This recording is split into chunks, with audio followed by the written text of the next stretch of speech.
Thank you very much for having me, for asking me to do this. And it's a great relief to be able to talk about something other than incels, as you say. My book came out a year and a half ago, and still most of the requests I get from editors and people like that, they start off asking, you know, we'd love you to write something for us, and then I propose things, and they always end up saying, can you just write about incels again? So it's wonderful to actually be talking about something a little bit more positive, but in my attempt to get away from the kind of online culture wars, I've realized that I have accidentally stumbled into something that is also controversial.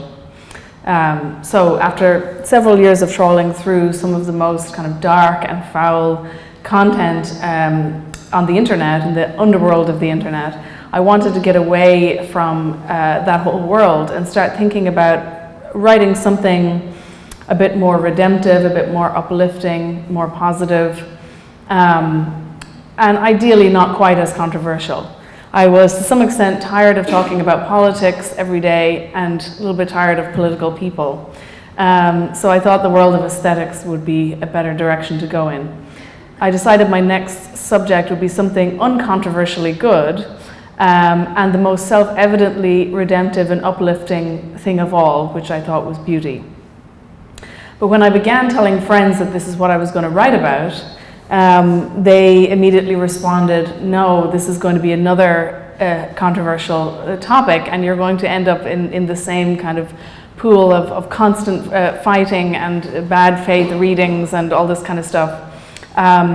And so, to some extent, my hopes of escaping the endless kind of combat of the world of politics were dashed, and I suddenly found myself conducting arguments in my own head with imagined people responding to what I might say on the subject.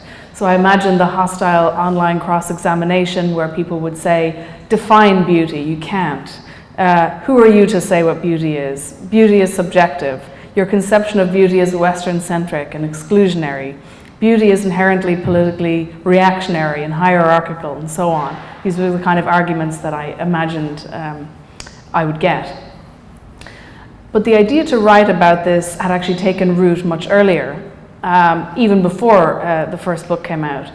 After many years, well over a decade, of being very broke and renting in sort of terrible accommodation that everyone's sort of used to now, one kind of rundown shared house after another, I found myself staring at the same bunch of wires sticking out of my wall in my room, which was just above my eye line as I would sit in my bed. The wires that were sticking out of the wall had once been attached to a light covering, which was a kind of hideous moon-shaped fake rose gold with flecks of peach paint, horrible thing. And I only know that because the lampshade was still on the other one, which also had wires sticking out of it. This is the kind of thing that surrounds you when you exist in rented accommodation, because the landlords have no reason to make the place look nicer, and the people living there are transient and can't change things anyway. So you're constantly surrounded by ugliness, and I found myself realizing that I had been constantly surrounded by hideous things for, you know, well over a decade. The wires sat next to a constantly leaning kind of a plywood mismatching wardrobe, beneath which was some kind of stained beige carpet, which could only have been picked out of cheap and generic, it's kind of cheap and generic quality. Like every other feature in the house, it had probably been through a dozen cycles of tenants. And it almost communicated a kind of contempt for the person looking at it. So if you want to be surrounded by beautiful things, you better be prepared to pay twice as much as you are. How little effort it would have taken to put a moment's thought into any element of the interior design of this house or any of the other houses, rented houses that I had lived in for so long. But when you're a tenant, you can't change anything, so you have to look at the same thoughtlessly chosen ugliness every day. When the oppressive ugliness got too much, I would sometimes, because I worked at home, I would sometimes take the train out along the Dublin coast, out to a seaside town like Dunleary or Howth, just to be uplifted by the natural and man-made beauty there. The train goes right along the coast, so you get a beautiful sea view, and when you get to one of these seaside towns, you're surrounded by beautiful gardens, beautiful houses. The attention to detail on everything it just has that little bit more thought put into it, and it feels like a totally different world. But of course, I could never live there like most people. I could only visit, because only the very rich get to live in such places. But just to go and look at it would mean that I would return to my horrible apartment feeling a little bit better about the world. So despite my attempts to get away from politics, it all struck me as deeply political, but in precisely the opposite way to what my friends thought, which is that any defense of beauty must be inherently somehow politically reactionary. It seems to me such a deep injustice that something so fundamental to human happiness, and something that people travel all over the world just to be exposed to, is denied to so many and hoarded by so few. After almost a century of rejecting the hierarchical aesthetics of beauty, the result is a genuinely hierarchical one. And an even worse injustice is that somehow egalitarian ideas have often been leveraged to bring about this kind of denigration of beauty, which has led to its scarcity. So in short, this is what I'm thinking about. This is what I want to really argue in a way, that there is something worth being discriminating and hierarchical in the realm of aesthetics, and egalitarian in the world of actually how people access these things. So really, instead of denigrating beauty as reactionary and hierarchical and so on, we should support public and popular access to these things.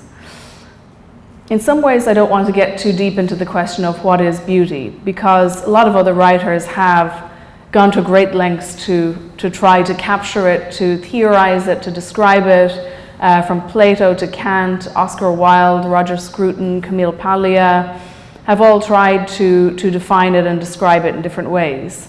It's a virtue and a value as important as truth. It is something transcendent, redemptive, possibly spiritual, contemplative, and uplifting to the soul.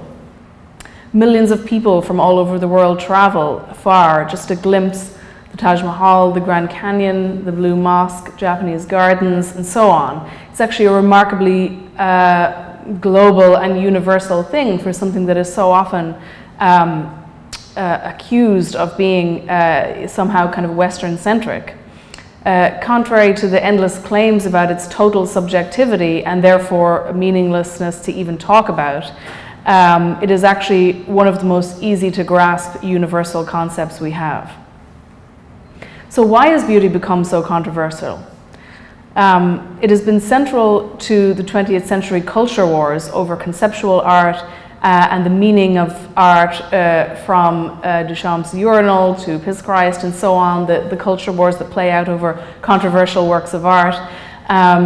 It has usually been the virtue most celebrated by conservative critics, who were critics of the world of contemporary art, critics of modern art and modern architecture and so on, against the challenges to the Western eye, the male gaze, and so on.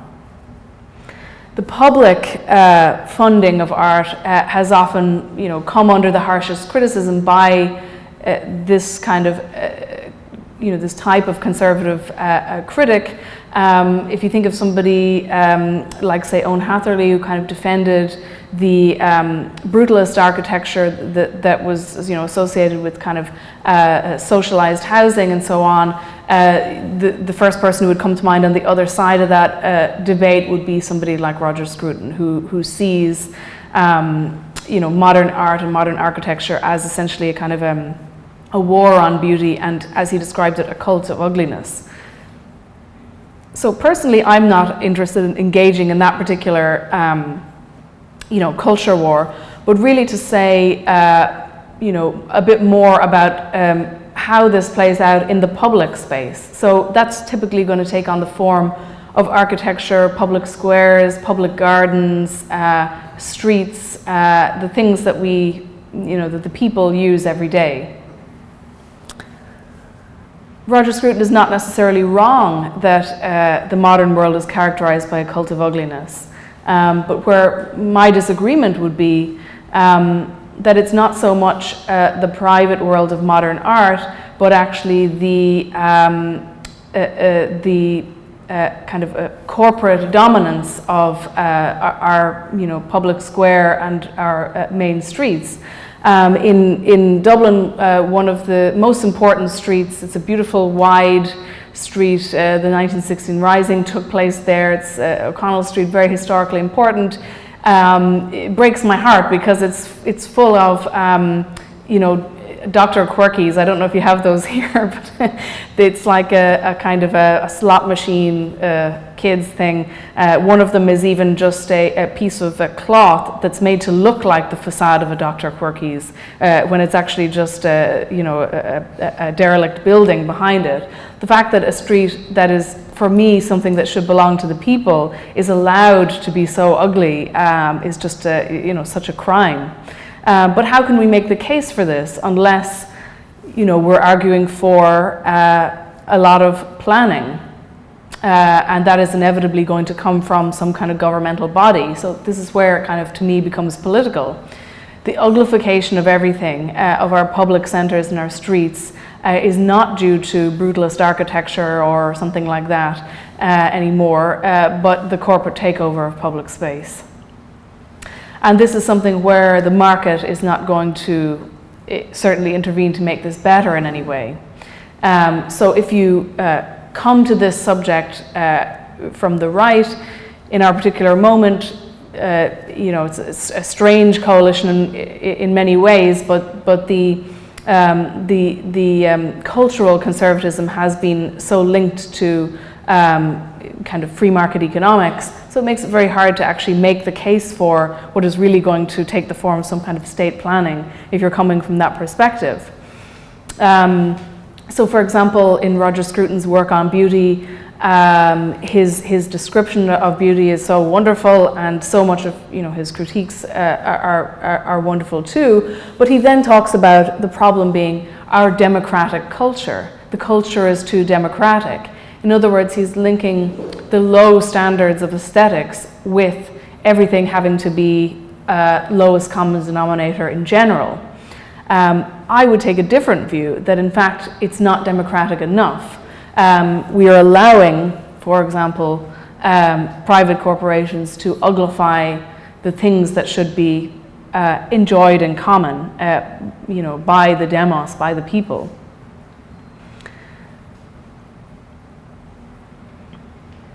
Over the last couple of months, I've been in America, and I've been in New York, and there's obviously lots of very beautiful architecture in New York, which went up during the boom. But one of the things that I have noticed that has made me a bit nostalgic for Ireland, and I think it's a norm in most European countries, is that in America you typically have to pay, and the ticket prices are quite high, to get into an art museum, or even to get into something like a public park, to get into a garden that has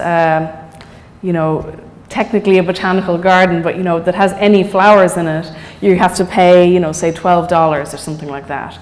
So in other words, these spaces have it erects a barrier of kind of hostility.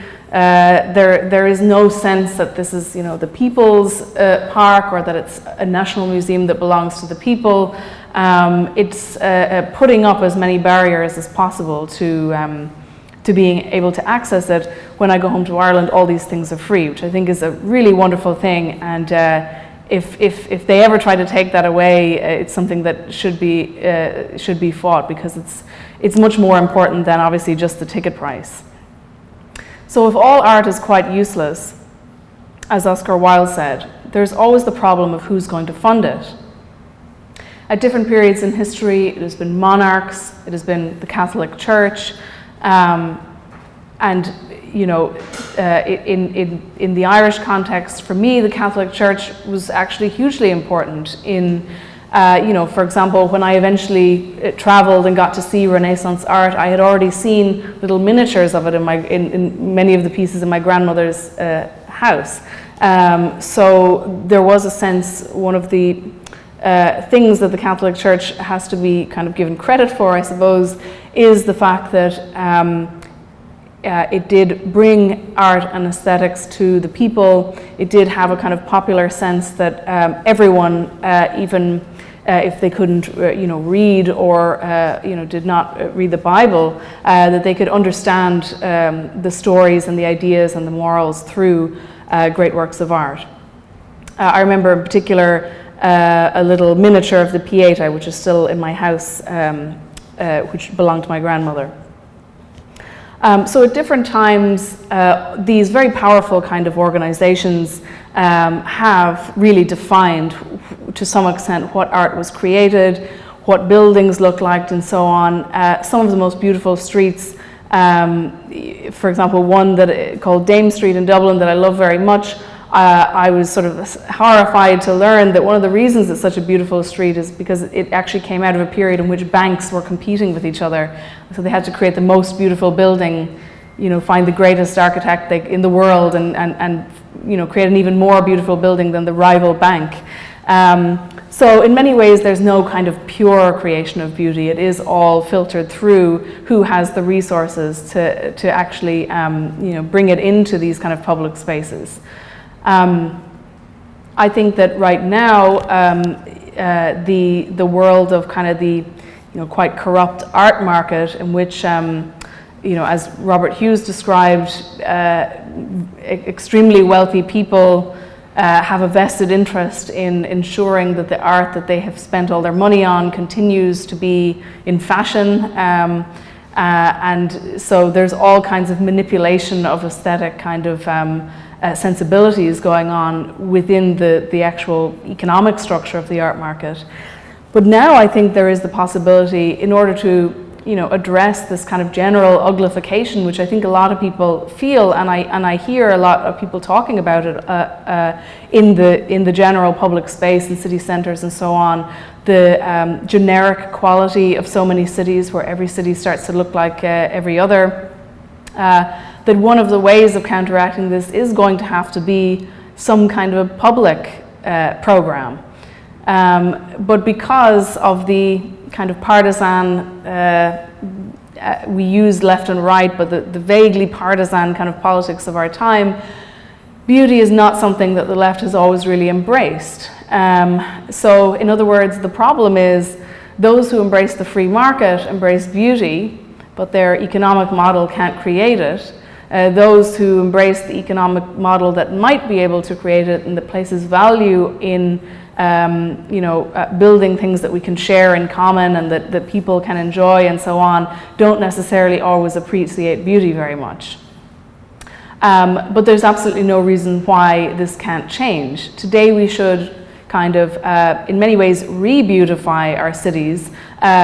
Most cities, certainly in the case of Liverpool, one of the things I always associate with Liverpool is the documentary of Time in the City, beautiful black and white documentary which has all this old footage of Liverpool.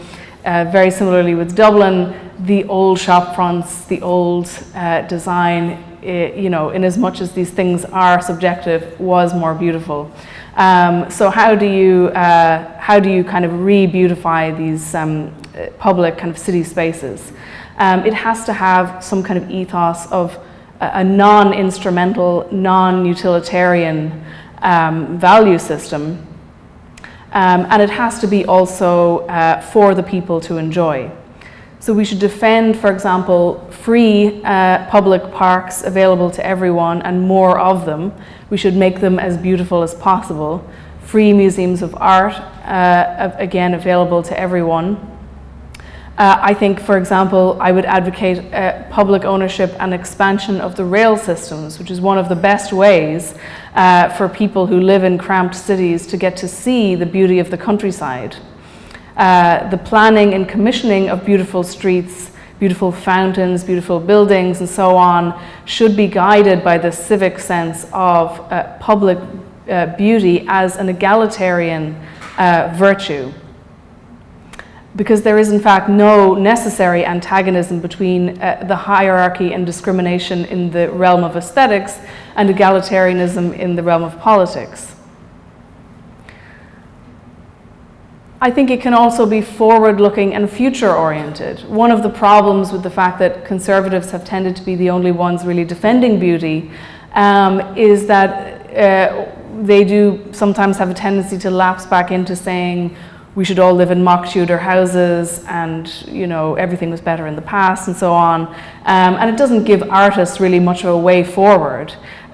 Beauty then always gets associated with a better past rather than trying to imagine a more beautiful future. I think that a lot of this has to do with a general kind of a problem that is creating a weird politics at the moment, and I see it kind of cuts through everything in politics, which is essentially that liberalism has an egalitarian ethos but can't produce equality. So it produces an essentially plutocratic system increasingly, but it talks always of equality. So one of the ways in which it has to in a way validate its egalitarianism without ever being able to live up to it is to always channel the egalitarianism through culture, through aesthetics, through the politics of gestures and so on. So as long as there's egalitarianism in the movies, it doesn't matter that a very small number of people, could like buy and sell entire nation states. I'm thinking particularly of the very, the egalitarian corporate culture of Silicon Valley, for example. How this relates to the question of beauty is that it's almost as if, as long as we don't have too much anything that's kind of uncomfortably hierarchical in its aesthetic sensibilities, then we can have as much inequality as we want in the economic sphere and indeed in the world of art and how art has produced itself. So liberalism is obsessed with equality but can't actually deliver any of it. All politics gets funneled through culture, and once again the debate about beauty often ends up with the defenders of beauty wrongly thinking that we live in some kind of egalitarian tyranny. And so that's where you get the connection between the defense of beauty and the idea that there's simply too much democracy, that the culture is being made too democratic. So what we need now is discrimination, judgment, and hierarchy in aesthetics, but in a way that is truly egalitarian and is made for the many, an exact reversal of the aesthetics of the kind of liberalism that can only produce equality through aesthetics and culture and never in any real or meaningful way. That's it.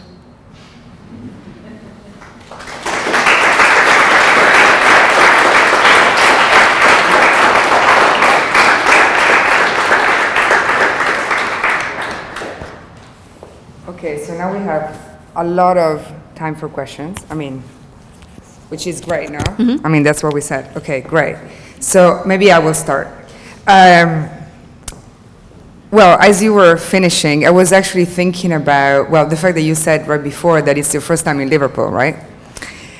So I'm not sure whether you had the time to go through Liverpool 1, and if you even know what that is. Right. So of course, I guess that you all know what I'm talking about. Liverpool 1 is like the zip code, right? So it's the very center of town, and it's private land. Probably there are some good civic historians over there that know the story much more precisely than I do.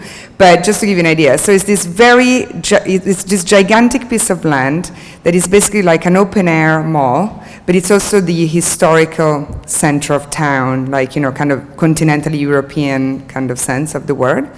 But literally, like, they have their own cleaning people, they have their own policing people, et cetera, et cetera. It's like properly private. And the way this worked is that at some point, all of that land was completely like a no-go part of the city. It was very close to the docks, and it became like completely degraded and dangerous and all that kind of stuff. And so at some point, it was an agreement, obviously, as it happens, between the government and I don't remember which duke or count that bought it, but anyway, I think one of the wealthiest men in this country. So it was this pretty good agreement in which, of course, he had like a very good fiscal discount in order to regenerate all of this land and make it prosperous again.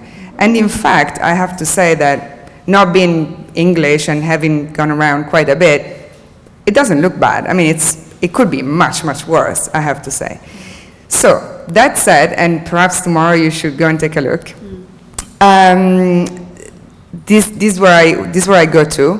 The question of ownership and the question of semi-public land, and the fact that in the end it's so much about what the city councils can do in connection, of course, to the central government. And I wonder, like, if you have any ideas around how we, the public, we, the demos, could possibly counterbalance that massive power that a corporation has in saying, we purchase this, but then at the same time we make a garden and a kindergarten and this and that, and, you know, the usual thing that we all know.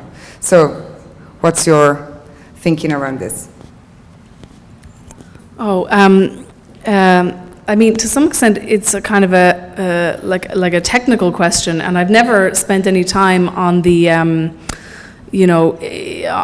like the boards of people who decide these things. But I do know from friends who are architects and different things, the often very bitter kind of battles that go on over the tiniest. There was like a teeny tiny park in Dublin, which is closed all the time, and they were trying to renovate, and I know that a fight went on for years and years over what exactly would be done with it, and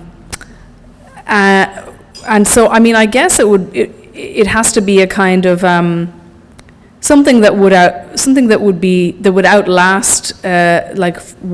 something that would outlast, let's say, the life of any particular political party, and would have to be something more like an ethos within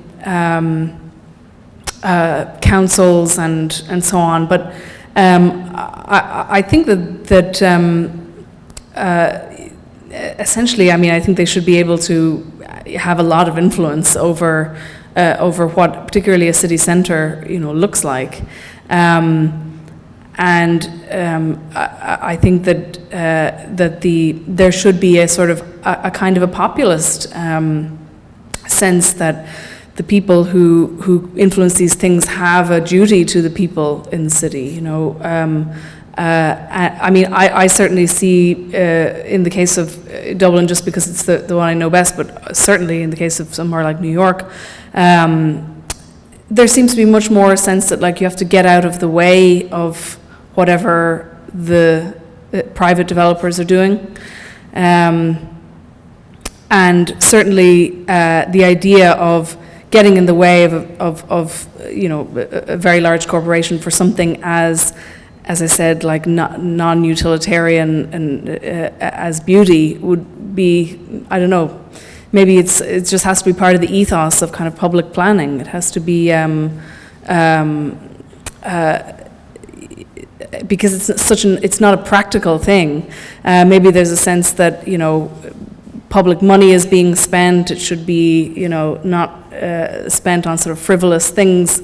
I mean, I couldn't give any advice on a particular technical way of addressing it. Somebody who works in this area would know better than me, but I think it has to do much more with the value system and a kind of ethos of councils. Could I ask, how do we define what beauty is? And I'll try two examples. I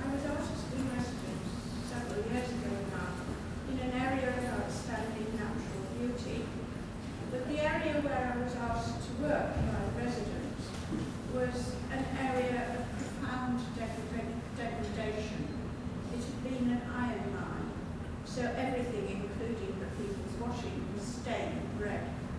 And the iron mine had closed, and the people dreamt of beauty, but they hadn't experienced it at all. And they were then flooded. So they were an area of outstanding devastation. They still hadn't acquired beauty. Liverpool One, I took an area, a group of local multicultural residents to walk through it because we wanted to go to the Albert Dock where the main museums are. We were treated with absolute courtesy as we walked through Liverpool One. We got to the door of one of the main world museums and were actually accosted. So the beautiful experience was actually emotional. I'm not sure it had anything to do with the visual. In the first example you gave, you were saying that it was in some way deemed an area of outstanding natural beauty, is that right? Yes. And why? It's the northeast Yorkshire coast. It is. It has beautiful hills, an amazing sea, clean, extraordinary sand. It is one of England's areas of outstanding natural beauty. But within it, there is the remains of an iron mine. And if you probably still look at the aerial views, you'll see it's stained red. The effluents from the mines will leak out for hundreds of years. The dust is beginning to settle. Well, in the first example, in a way, it sounds like you've answered your own question, right? Because you're able to make a distinction between the particular example that you think is not beautiful and the broader landscape that you think is. And you wouldn't be able to refer to them in that way unless you yourself had some intuitive, sense of what beauty is.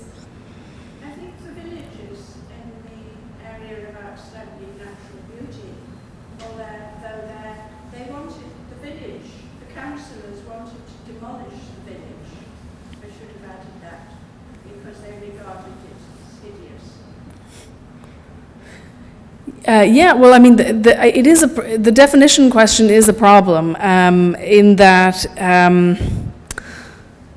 there is always going to be some subjectivity to it. It's impossible to say it is a fact that something is beautiful, for example, and yet anyone can use the word in a sentence and have a common understanding with another person in a conversation about what it means. And I think that we do have a kind of an intuitive understanding of it. It just seems strange to me, and I can't help but think there is something willful in it, that there has been such an enormous amount of ink spilt on trying to problematize the concept of beauty as if it is simply impossible to grasp, as if it is subjective to the point of being completely meaningless. Because we do all know what it is, and we do all know when we see it. And we know that the ways in which it motivates people, and as I said, even in your own description, you have obviously a strong sense of something that has scarred the landscape and is not beautiful, and then something that is. I think that your finishing comments are hard to reconcile with your enlistment of Duchamp, because quite explicitly, and without going any further into it, quite explicitly he was a debunker of conceptions of beauty. It quite explicitly was not his agenda, and so I guess that's the discomfort, is that you're presenting on the one hand a quite schematic version of we should agree on hierarchies of beauty and then open up so that everyone can get at them. So that contradiction, I think, recurred in this comment because on the one hand, there was a humanizing gesture that in this outstanding area of natural beauty, there was this ugly spot. But then there's no resources in that commentary to object to the city council's agreement. This is an ugly spot. Let's remove it. So already we've built in a hierarchy in a sense that you're denying. And I think the way to drive that home and then it would be good to have your response, is to talk about three things that I felt were missing. One is no reference to Prince Charles, who has Excuse the me? conception of beauty. Prince Charles, he's the Sorry, yeah. heir to, yeah, and so there are a whole range of debates around that, where there's a certain convergence between your position and his. Beauty is like an elephant; we know when we see it. So you stand at the Tate's modern, and you should knock down a certain percentage of everything that's between you and the St. Paul's Cathedral. Would be one version that he thinks spontaneously as you do, everyone can agree on. Then the two other things that I didn't hear mention of was the first one was striking because there's this idea that the market and ugliness go together.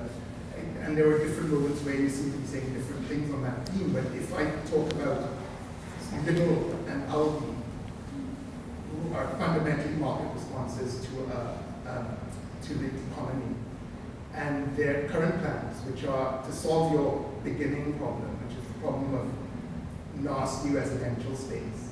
What they seek from public authorities is the idea that they will build comfortable, call it soulless Scandinavian spaces that would solve the problem of ugliness that you described. You wouldn't have the particular residential problems, but you'd have different ones where people find themselves living in a soulless environment. So you're solving one version in your own presentation of ugliness, no cords through the roof. But people will be jumping out the windows because they feel like they're institutionalized. I mean, this is in our near future. Okay.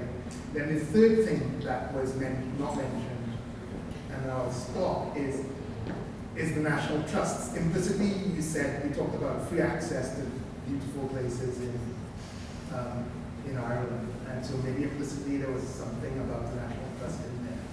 But then there's the argument of these hierarchical places opened up so the plebs can civilize themselves, which isn't as democratic as it starts out trying to be. And so the whole movement, even within that body of properties, both properties and natural spaces, to kind of historicize it. So I guess I'm not left with a confidence in your fundamental distinction that you understand beauty and ugliness or can converge on it spontaneously. And I think that internal to your own comments, those distinctions fall apart in the way that you presented them. Well, okay. I wish I had been taking notes there. No, thank you for that. Okay, so first of all, the reference to Duchamp was particularly about the mapping out, basically, or giving a brief summary of the outline of how debates about beauty and the culture wars have tended to play out in art. So that's always used. The urinal is always the reference point. So for example, I was talking about Roger Scruton. He used that as his reference point. I wasn't making my own particular judgment on that piece of art. I was saying, piss Christ, these are the reference points for how the culture wars tend to play out in terms of contemporary art, as somebody like Scruton, would address it. It is of course true that there isn't, when I say everyone, knows it when they see it, of course it's subjective. There's simply no way of having a definition of beauty that isn't subjective. But if you completely abandon the idea that there is some meaning that can be generally grasped, then you end up with an equally kind of a meaningless conception of it, which is as absolutist as to say, there is simply one definition of art and everyone knows it when they see it. Perhaps I shouldn't have used that phrase. I mean, I know that, of course, it is subjective, and yet, as I say, we have some shared conception of it. As I say, we can talk about it, and we can disagree about it, but the fact that we can even have that disagreement means that we have the beginnings of some shared assumptions about what beauty is. And I just think that because we can't have an absolute definition of it, we shouldn't give up on trying to define it. And also, the reason I say that it has to do with kind of ethos is that because it's in some way kind of an unreachable ideal, the ethos would be that you are always striving for it. That means that people are going to disagree completely on what it means at times, and that there will be a constant battle between people who feel very differently about, let's say, in the case of Little and Aldi or whatever, and that conversation will be never-ending and will continue. But the idea is that it is an ideal to strive for. And so a conversation that would take place about what to do about a public space or so on would at least start from that point of holding it up as an ideal. In terms of the civilizing the plebs thing, I mean, I think that having access to beautiful things and to what might otherwise be completely elite spaces if you don't come from an elite background is a really wonderful thing. And I think sometimes there is a kind of reverse snobbery in the idea that ordinary people having access to those things is somehow patronizing or civilizing the plebs.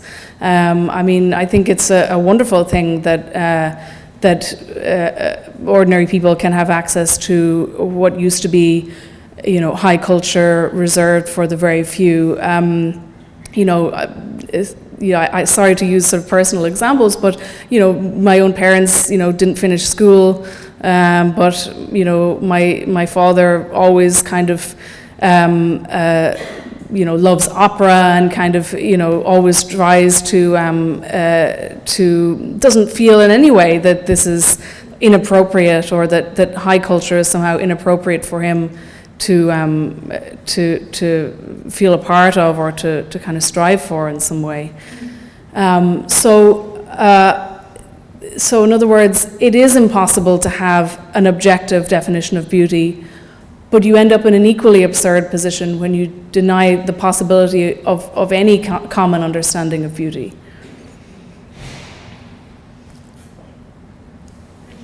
I'd just like to bring nature into the conversation because you talked a lot about public space and urban buildings in terms of concept of beauty and access to public parks. We're in a situation now in Liverpool and I think in a lot of places where the skills of actually maintaining wild spaces within cities and 85% of kids being brought up in urban environments, so access to nature becoming less and less for people growing up in those environments is kind of why I came here today, is because this definition of public good in terms of well-being. And I think one example, for example, in Liverpool, the hospital site, which has been a disaster PFI, was meant to be a hospital in a park. That land has now been sold to be another development, and the views are being taken away from the current hospital so that people don't see either the skyline or nature from windows, which is totally counter to what all research points to in terms of well-being. But even in terms of scale, like the really small elements of nature in our streets and in our public parks, it's really about how people grow up learning that that's part of what they could become, is looking after that. And I think those skills are in danger of being lost. And I wonder how nature plays in, because to your perception, because obviously in Dublin and New York, the examples you give, public squares tend to be hard landscape now. They're not so much wild spaces. Yeah, I mean, and again, the question is, if the conception of beauty is problematized to such a point that we cannot advocate for it, how would you, for example, advocate for the beauty of public parks, other than to, use research saying it promotes well-being and this kind of thing, which it does too.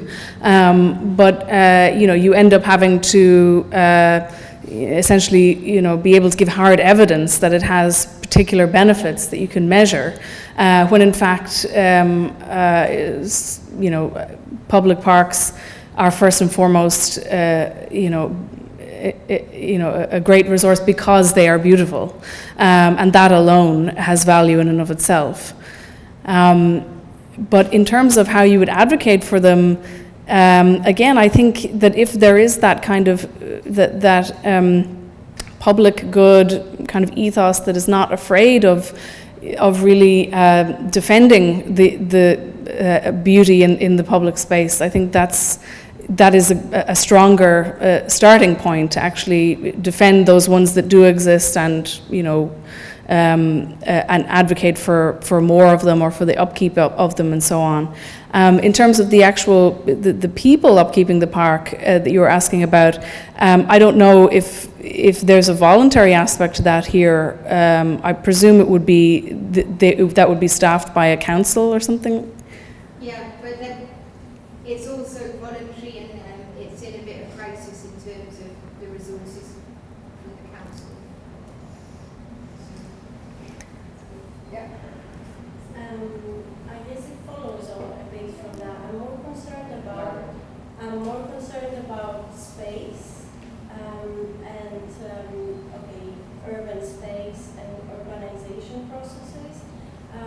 So I would situate this in an understanding of space in terms of social relations and space produced through social relations, but at the same time space as a shaping factor of social relations, and that's like an Lefebvrean understanding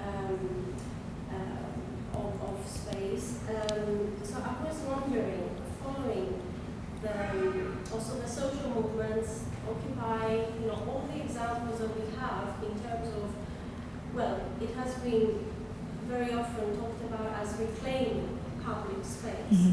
But in the discussions of common space or common space, which is like an active engagement with the very processes that shape space and normalize it and control it and make it disciplinary, etc., etc. I mean, the idea that is at the core of this kind of practice is about sharing, like entering a space of negotiation, of sharing. Sharing what our identity means in terms of space and sharing it with others. And I think I just want to kind of move away from this idea of not having examples that are tested, failed, but there are examples out there. In Liverpool, Granby and the Land Trust, Community Land Trust, could be an example within this wider context of discussions.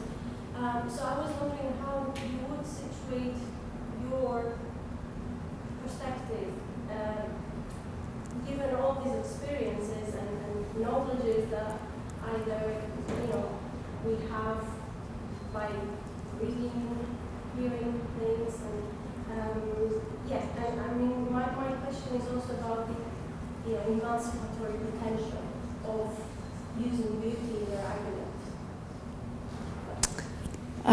I think in the case of the Occupy movement, taking over public parks and so on, when I think of the ownership structure, I guess, of like my favorite park in Ireland is Phoenix Park. It's huge, and it's ever so slightly on the edges of the city, but that was basically given to the country by an aristocrat.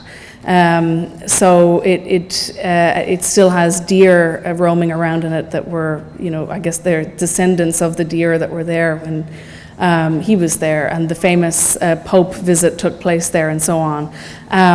In many ways, it's not a very social space, because it's actually so big that it's not like, oftentimes when I see, for example, parks that are like communally run, they tend to be quite small. They have a lot more people in them. Small parks, and one thing I often see in New York is maybe just a very small park, smaller than this room, which would be on the corner of a block or something like that. And people run it together and, grow vegetables and things like that in it. So those are two very different models. But I guess the gigantic inherited Phoenix Park model can be in a way a shared space in a more meaningful sense, in that because it is large enough to be so fundamentally important to the city, everyone has a memory of some significant historical event or some significant event that kind of went on there. But in terms of, again, this is kind of an ownership structure question. I think that, the public ownership, which, in the Irish context is like essentially city council run, it works extremely well. They're free, they're open all the time, and the ones that are still somewhat semi-private, they do close their gates in the evening time, and they are extremely strict about behavior inside the park and things like that. And there's much more of a civic sensibility in the fully publicly owned ones. And I actually think that is the model, from what I've seen, that works really well. But I certainly see some value in that kind of small corner of a block type of communally owned park too. Yeah, exactly. You in the back. Yeah. Thank you. So your combination of non-Scruton politics or left-wing politics with Scruton's aesthetics seems reminiscent to me of some of people like William Morris or John Ruskin or the arts and crafts movement from the 19th and 20th century. And I was wondering, first of all, whether you do align yourself with that kind of sensibility. And secondly, so these people had a particular aesthetic program, which was about going back to kind of medieval aesthetics or making something beautiful but rare and making a limited edition and so forth.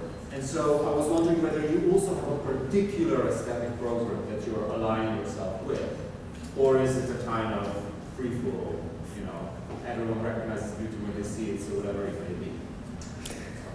Well, I really wish I hadn't used that phrase. What I'm saying when I said everyone recognizes beauty is not, again, that there's just a universal understanding of it, and I would disagree with Roger Scruton on that, and I do think that his maybe going too far in that direction is what I think led him to the kind of conclusions that he ended up with, which were very nostalgic and which to me didn't really show any kind of roadmap of the future. So one of the reasons that I'm not actually looking back to any particular craft movement of the past is because I'm kind of trying to simply pose these as I guess kind of political questions in a way, but I think it does have to be forward-looking, and it does have to somehow combine the arguments that he made about beauty without ending up at the same conclusion, which always has to be nostalgic in a sense. So it's really more about an ethos of public ownership, and an ethos that again is an ideal worth striving for, but is perhaps always impossible to reach. Sorry. Yeah. Yes. Move it back. Yeah. Yeah. Sure. Go ahead. Just a very short point, because I think I was thinking about the kind of municipal socialism and William Morris thing. Someone said that. But I was really interested in the way you connected beauty to the public and that idea of public taste. Because I think in the art world, what we have tended to do is denigrate public taste in many ways and kind of elevate a kind of quite elite view of what should be considered good art. And I think it's a strange paradox, really, that the public have often been alienated from art because we've kind of privileged this idea of art being disruptive and being sort of uncomfortable. And there was something that lady said before about walking through the city, that beauty is not just a set of standards, a kind of visual templates that you can measure, but it is actually a sensibility. It's something that you feel as well. And I think probably the way that in the art, contemporary art, the disruption of being comfortable and being made to feel uncomfortable is, I think, connected to this. Because for many people, beauty is not perfection, but something that they actually feel at home with or feel comfortable with. And particularly in open spaces, in parks and in architecture, there's a feeling of being at home, which I think adds to a sensibility. And I think that is what hasn't just been neglected in art and architecture, but actually people have consciously tried to attack and disrupt. Yeah, and I mean that's the irony. I mean, beauty is actually very popular. And so there's this strange thing that happens in the discussion of it, where if you just read those who have written about it, you would get the impression that it's a very elite kind of concept, and that to make the case for it is to make the case for, trying to civilize the plebs or whatever. But in fact, beauty is extremely popular, and most of the the artists that somebody like Roger Scruton would admire have, blockbuster, touring exhibitions. So actually, people don't need to be convinced of this at all. So I think that that's why it is worth trying to push back against the implication that's always there that to make the case for it is elitist. It's exactly the opposite.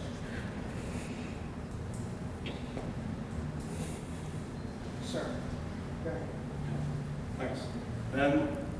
I suppose it's related also to the Morris point earlier, but I see no reason, I agree with you, I see no reason a priori that an aesthetic hierarchism, if that's the word, and political egalitarianism can't be compatible.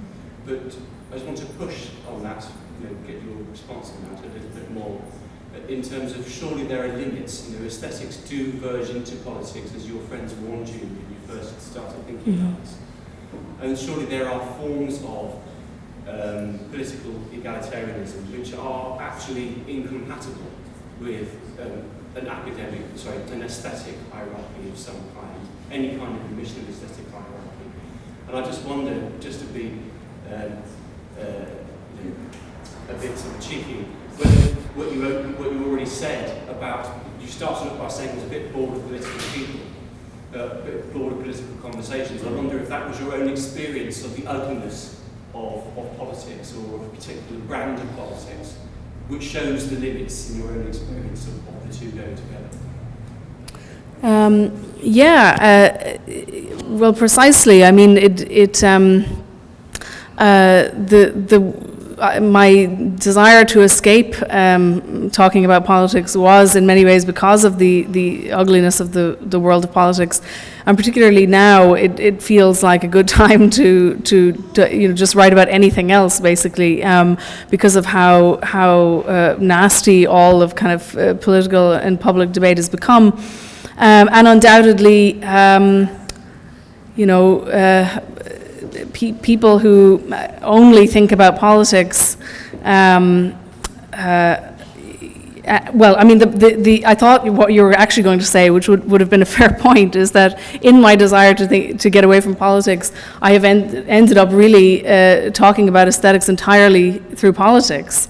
To some extent, you kind of can't, well, I can't sort of escape thinking in that way. But the thing is, I don't actually see, where those limits would be, or where those two where those two worlds would necessarily clash. You were saying the egalitarian politics and let's say hierarchical aesthetics would inevitably clash, but I think, well, I'm making the case that they need not clash. Obviously, I know that they will, because the art will always be politicized. But I don't know, do you have anything in mind in particular, like where you would see those two clashing? No, I mean, I guess my point would be really that nobody doesn't have an aesthetic. Right? Even those who are anti-aesthetic or anti-beauty have an aesthetic. It's just, it might be a capital P political one. That's what they floats their boat in a sense, where the erotic charge of an aesthetic might come to play. And so what that means is that if you dig deeper into the aesthetic underneath it, particular politics, it will be different to the aesthetics that might be the programme. You said you didn't have a programme, but elsewhere, right? That there's the clash at the aesthetic level, not between the politics and the aesthetics, but between the implicit aesthetics of a political, even an anti-aesthetic politics, and the aesthetics. There might be a clash, right? I don't know. Clearly, for instance, Soviet communism had a very strong aesthetic. Nazism, famously, they were many of the most eminent, senior Nazis were genuine art lovers, paleorized artists, for instance. So there's clearly an interesting, complex relationship between aesthetics and politics, but it means that certain politics and certain aesthetics probably can't actually go together. Yeah, no, I'm definitely aware. Like I'm conscious that it's an uncomfortable set of things that I'm trying to put together. But then, stranger things have happened. I mean, one of the chapters in my book is about the way in which the alt-right use kind of the aesthetics of transgression, and all of these ideas that aesthetic sensibilities that we associated with the left, if you like, or I guess kind of like punk aesthetics and so on, that they entirely were able to just very easily use transgression as their like primary aesthetic sensibility, taboo breaking, the kind of playful, postmodern, like ironic style, all that kind of stuff. And that's one of the reasons that it took a long time actually for journalists to kind of catch up with what was happening, because they, in some sense, some of them are quite kind of aesthetically sophisticated, so they thought this can't possibly be right. It has to be some kind of ironic joke. It can't possibly be the case that people who are that far right can be communicating in this way that's like our language, and so yeah, the aesthetics can morph politically very easily.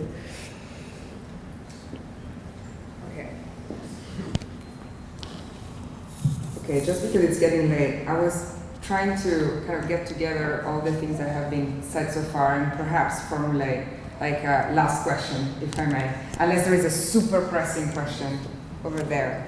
But Right. So I was trying to push a little. Maybe we can have another one later. Or maybe we can stay for another drink. But I was going to push a little bit more on the ethos. On the ethos that you mentioned quite a few times. And I was also going to imagine in my head a little bit of a cartoon version of the world, where on the one hand you have the National Trust and Prince Charles and heritage and that kind of beauty that is 100%, like everyone will say that that building is beautiful, and maybe there will be political problems attached to that statement, but still, like, it's difficult to say that St. Paul is ugly or whatever, right? So that's on one side. And then on the other side, you have really cutting-edge contemporary art, right? Which is not always the flowers or the dog of Jeff Koons that also, like, my grandmother could like, but it's also, as you said before, like slightly uncomfortable or perhaps controversial things that could be proposed as, say, public art. And so in order for the latter to happen or to take place, at least in this country, there's a lot of protocols that need to be passed through. And these protocols or these proofs that it actually makes sense to commission a Peace Christ for the square of Liverpool, okay, it's not gonna happen, but just to say, you need to prove, as I think most of our colleagues around here know, that it is for the public good, that there are quantitative and qualitative ways to judge that and to prove that, etc., etc., etc. So then it becomes more objectified, right? It becomes more objective, like it becomes measurable, which is something that is super difficult to do, but that we're all forced to do. And then on the other hand, like in the good sense, it kind of standardizes it a bit or democratizes it a bit.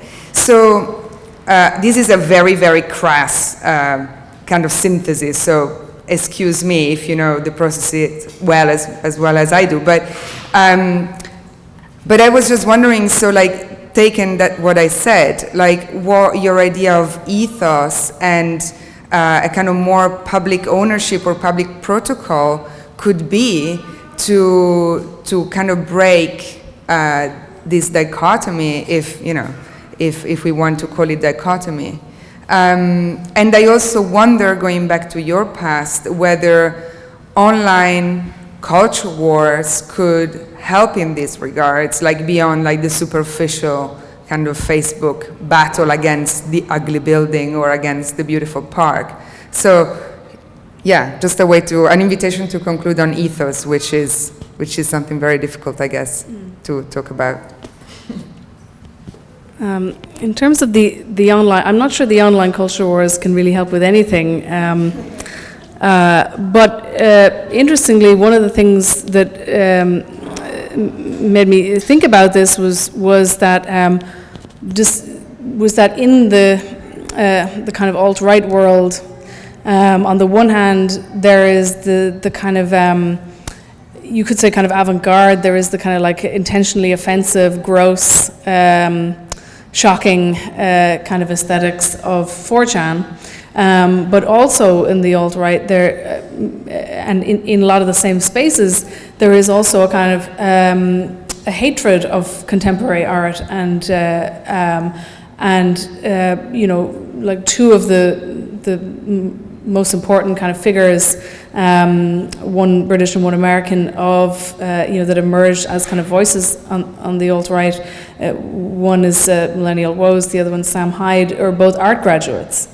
I think that's very interesting, and both of them, and the culture of the alt-right, while on the one hand engages in all of that transgression and gross out stuff itself, it also kind of recoils in horror at possibly even the online world that it has created itself.